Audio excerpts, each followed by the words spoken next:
Halo, selamat datang kembali di podcast Gender dan Politik. Nah, pada episode sebelumnya kita udah sempat berdiskusi banyak nih bersama Bapak Nurdin, dosen mata kuliah Gender dan Politik.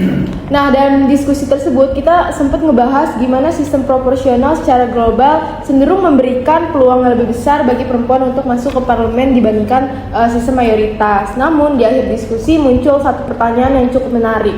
Jika sistem proporsional dianggap lebih ramah terhadap perempuan, kenapa di Indonesia yang sudah menggunakan sistem tersebut selama lebih dari 2 dekade masih belum mampu mencapai target keterwakilan perempuan sebesar 30% di parlemen?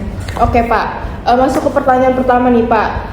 Di Indonesia kan menggunakan sistem proporsional terbuka ya Pak, di mana pemilih memilih kandidat secara langsung.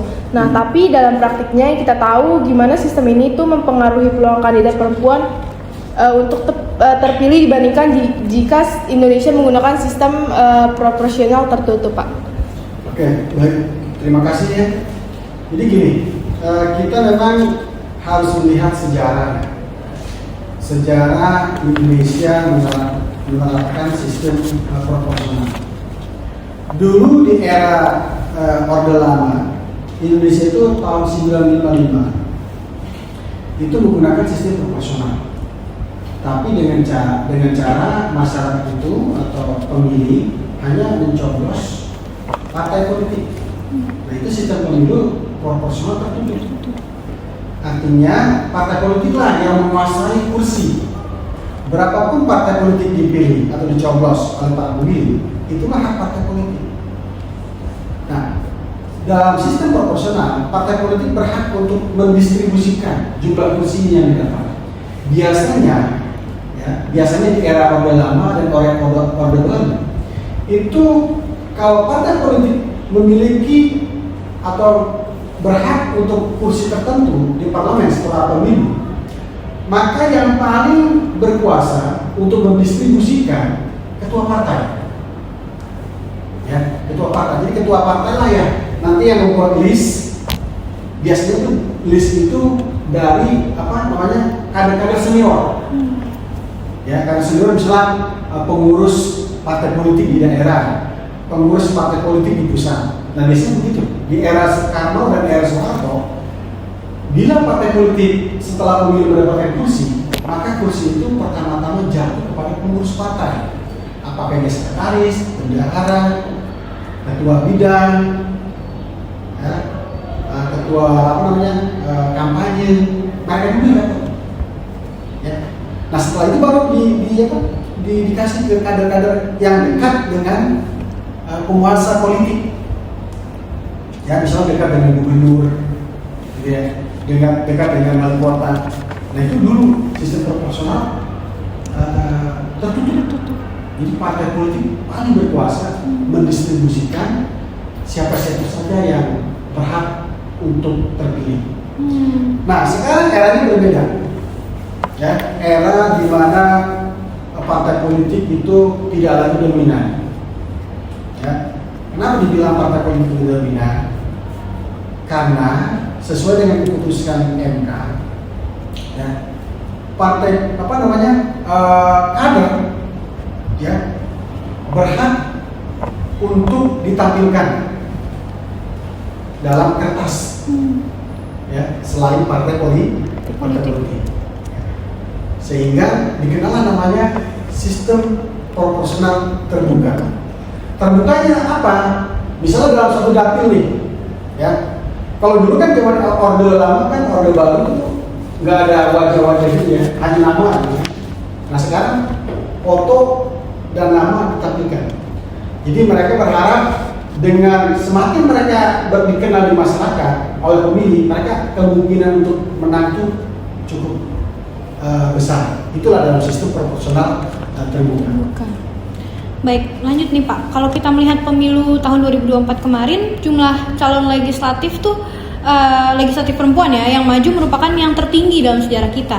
Namun jumlah perempuan yang berhasil terpilih ke DPR sendiri itu masih berada di kisaran 22% ya.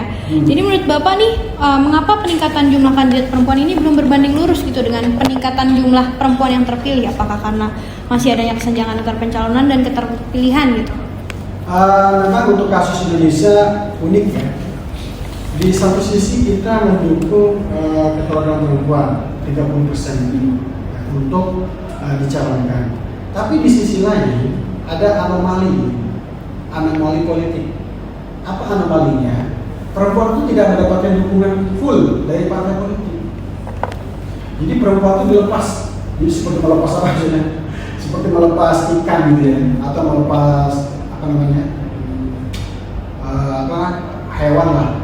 Ya, mereka suruh cari makan sendiri di hutan belantara yang demikian luas. Nah itu, ya, analogi seperti perempuan dalam sistem pemilu di Indonesia. Jadi perempuan hanya pencalonan, ya, pencalonan pun itu terkadang dilihat dulu dia dekat nggak dengan penguasa partai. Kalau dekat, biasanya nomor urut yang di atas 1, 2, 3, 4 kan. Tapi kalau nggak dekat, urut nomor ini sepatu. Ya, nah itu anomali dukungan partai politik kepada pencalonan perempuan 30%. Nah tentu saja perempuan yang yang sangat pandai, yang mengerti politik kalah dengan perempuan yang punya uang, yang dekat dengan elit partai, yang dekat dengan penguasa lokal, misalnya dia dekat dengan, dia masih bagian dari keluarganya gubernur, bupati, wali kota. Nah ini anomali, ya. Jadi keterpilihan perempuan di Indonesia itu anomali, bukan pure benar-benar kontribusi partai. Jadi partai tidak berkontribusi cukup besar. Justru yang paling berkontribusi atas keterpilihan perempuan di Indonesia itu pertama kedekatan dengan elit politik, kedua kedekatan dengan elit lokal, ketiga kedekatan dengan penggunaan metode uang. Ya, kalau dia memang nggak dekat dengan penguasa partai, dia pakai uang. Ya, nah itu ya. Jadi memang anomali Indonesia. Ya, kenapa perempuannya itu terpilih hanya 22%? Ya tadi, karena memang partai politik di Indonesia ini kan kurang duit ya. Jadi memang kelemahan partai politik di Indonesia itu mereka sangat susah untuk mengumpulkan dana uang untuk operasional partai. Sehingga jangankan mereka membantu perempuan, untuk membiayai partai politik aja susah. Ya, nah, ini sangat susah sekali kita mengandalkan partai politik untuk mendukung perempuan baik finansial ataupun moral. Gitu. Oke Pak, selain itu kita tahu ya sering banget muncul kritik bahwa sebagian partai politik tuh hanya memenuhi kuota perempuan sebagai persyaratan administratif aja. Nah, perempuan nih emang udah dicalonkan tapi belum tentu ditempatkan pada posisi yang emang memiliki peluang besar untuk menang seperti Bapak bilang tadi kan. Nah, menurut Bapak nih seberapa besar sih persoalan ini tuh masih terjadi dalam praktik politik di Indonesia, Pak? Ya, persoalan ini kan persoalan lama ya. Jadi partai politik itu kita udah tahu ya, di partai politik itu kan terkadang kedekatan itu masih cukup tinggi ya. Di Indonesia itu siapapun yang mengenal partai pasti dia ditempatkan di urut yang bagus, pertama, kedua, ketiga. Nah, bagi kader-kader perempuan di partai politik yang cerdas, aktivis, yang visioner, ya, mereka terkadang kalah. Kalah kenapa? Kalah kedekatan, kalah modal ekonomi. Jadi kedekatan dengan modal ekonomi itulah yang membuat perempuan-perempuan cerdas, perempuan-perempuan yang punya visi yang cukup bagus untuk terpilih menjadi anggota parlemen. Jadi memang mereka kalah dengan yang memiliki modal uang, dengan yang modal kedekatan, dengan modal sosial. Ya, contoh misalnya gini. Kenapa artis-artis itu banyak terpilih? Karena mereka kan rata-rata kadernya tidak lama kan, kebanyakan kader dadakan gitu kan. Jadi mereka mencalonkan diri hanya ketika ada pemilu kan, ya kan tidak aktif gitu loh. Tapi begitu pemilu mereka aktif gitu, ya. Jadi aktif, terus mereka juga udah dikenal, terus modal ekonominya juga tinggi karena mereka punya uang artis.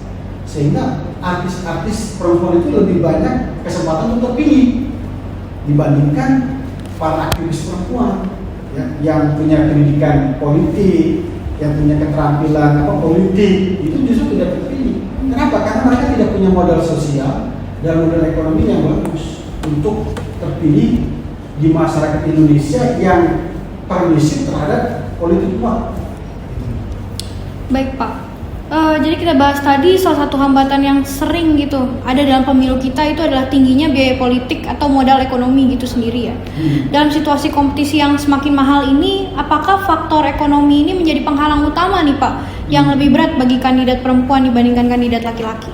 Benar, Bapak setuju. Jadi faktor ekonomi atau modal finansial itu adalah tantangan utama perempuan untuk mencalonkan diri menjadi pemimpin politik, baik itu menjadi gubernur, bupati, wali kota, atau menjadi anggota parlemen.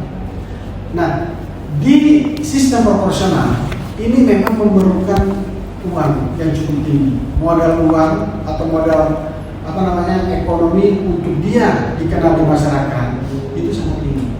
Jadi kapitalisasi politik ya itu sangat terkenal sekali di Indonesia. Ini beda dengan negara-negara yang sistem sosialis. Contoh misalnya kayak di Vietnam, di Cina, di Kuba, itu kan perempuan itu sudah dijatah gitu ya. Mereka misalnya di Cina itu kan dijatah 24% atau 20% perempuan masuk ke parlemen. Di Kuba sama demikian. Nah, di Indonesia memang beda. Indonesia itu kapitalisasi pemilu itu sangat rendah. Salah satu faktor yang memberatkan perempuan adalah modal finansial itu. Banyak perempuan-perempuan yang sangat ahli ini tidak punya kesempatan untuk bertarung secara fair. Maksudnya karena apa? Dalam satu dapil biasanya kan partai politik itu mengirimkan jumlah kursi, ya. Nah, kalau demikian siapapun di antara misalnya di satu dapil ada 7 kursi yang disediakan, otomatis setiap parpol yang berhak mengirimkan 7 kan. Nah, jangankan dia harus berkompetisi dengan siapa? Dengan perempuan-perempuan di beda partai ya. Dalam satu partai aja dia ada berat. Jadi dalam satu partai pun perempuan udah berat. Apalagi dia harus berkompetisi dengan perempuan lain di partai lain atau laki-laki yang di partai lain gitu. Tanpa modal ekonomi. Jadi dapat disimpulkan nih dalam pemilu di Indonesia, ya, modal ekonomi adalah segalanya. Jadi kalau memang ingin perempuan terpilih, faktor ekonomi itu harus dipertimbangkan. Ya, jadi tidak ada dalam sejarah politik perwakilan Indonesia perempuan itu benar-benar murni terpilih karena prestasi. Jadi lebih banyak perempuan terpilih itu pertama modal kedekatan, modal keluarga, dan modal ekonomi. Ya, kalau modal sosial kan bisa ya, walaupun itu benar. Oke Pak, di luar persoalan modal tadi ya, yang kita tahu juga perempuan juga sangat sering menghadapi tantangan yang lebih kultural Pak. Mulai dari stereotip gender hingga keraguan sebagian masyarakat terhadap kepemimpinan seorang perempuan seperti itu. Nah, menurut Bapak nih, seberapa besar sih pengaruh budaya patriarki dan bias pemilih terhadap peluang perempuan untuk memenangkan pemilu tersebut Pak? Untuk negara berkembang seperti Indonesia, patriarki itu masih kuat. Ya, jadi budaya patriarki itu selain modal uang, ini memang menentukan. Di beberapa daerah itu sangat kental sekali, banyak sekali tokoh-tokoh masyarakat yang menentang, ya, yang tidak mendukung, ya, tidak mendukung perempuan untuk mencalonkan diri menjadi anggota parlemen. Ya. Contoh misalnya gini, mengapa di Papua ya, kok perempuannya jarang sekali? Karena memang di sana patriarki tinggi. Jadi khusus di daerah-daerah yang yang patriarkinya tinggi, itu kecenderungan perempuan terpilih itu rendah. Beda dengan daerah-daerah yang kesadaran gendernya tinggi, kayak DKI Jakarta, Palembang, Jogja, ya, Jawa Barat, itu kan keterangan perempuan itu tinggi. Kenapa? Karena memang budaya patriarki itu tidak sekuat daerah-daerah yang sifatnya itu apa? Patriarki mesti ini budaya sosialnya itu memang betul-betul tidak mendukung perempuan. Ya. Jadi faktor budaya itu memang menentukan, tapi bukan segalanya. Ya. Nah, ini khusus daerah-daerah pedesaan, ya, atau daerah yang dimana kabupaten kotanya desanya masih mendominasi. Biasanya daerah-daerah yang dengan lingkungan kota itu lebih mendukung budaya patriarki tidak kuat. Jadi daerah-daerah kota yang basisnya kota itu keturunan perempuan itu lebih tinggi. Atau provinsi-provinsi dengan budaya patriarki yang rendah itu keturunan perempuannya lebih tinggi. Ya. Baik Pak, kalau kita melihat dari berbagai hambatan yang sudah kita bahas tadi, mulai dari sistem pemilu, biaya politiknya, budaya patriarkinya, hingga lingkungan politik yang kurang ramah, itu tentu diperlukan upaya untuk perbaikan dari berbagai pihak ya. Menurut Bapak nih, langkah apa yang paling realistis untuk dilakukan dalam jangka pendek agar keterwakilan perempuan di Indonesia ini dapat meningkat, Pak? Kalau jadi gini, keterwakilan perempuan itu ada fast track nih. Fast track itu artinya jalur cepat ya. Terus ada juga incremental. Incremental itu ya bertahap. Nah untuk kasus Indonesia, kalau incremental kayaknya mustahil. Jadi kita mustahil mengejar 2029 keterwakilan perempuan itu 30% kayaknya tidak masuk akal. Mustahil untuk dikejar. Kenapa? Pertama tidak didukung. Ya, tidak didukung dengan legislasi yang betul-betul mendongkrak perempuan terpilih menjadi 30%. Contohnya misalnya gini, tadi kayak di Rwanda, kasus Rwanda. Rwanda itu kan kenapa terpilih perempuan itu sangat tinggi, 30% lebihnya, sampai 60%. Ya tadi dia punya undang-undang yang mengamanatkan perempuan itu 30%. Jadi dibagi 30%, bukan berkompetisi. Jadi kalau memang mau cepat, fast track ya perempuannya dibagi. Jadi perempuan itu tidak berkompetisi dengan laki-laki. Pokoknya perempuan boleh berkompetisi dengan perempuan juga, tapi sudah diamanatkan oleh undang-undang. Ini loh, perempuan itu untuk meningkatkan keterwakilan di parlemen diberikan jatah reserve seat sebanyak 30%, baik dengan kompetisi ataupun tanpa kompetisi. Ya, kalau kompetisi ya tetap dia dikasih 30%. Kalau memang itu bisa, mungkin keterwakilan perempuan bisa. Nah, tapi kan kalau kita ikuti secara bersama-sama dalam pemberitaan-pemberitaan di media massa, itu kan tidak ada arah atau kebijakan untuk ke arah sana. Lebih banyak kan Indonesia ini menerapkan sistem incremental, jadi sistem bertahap.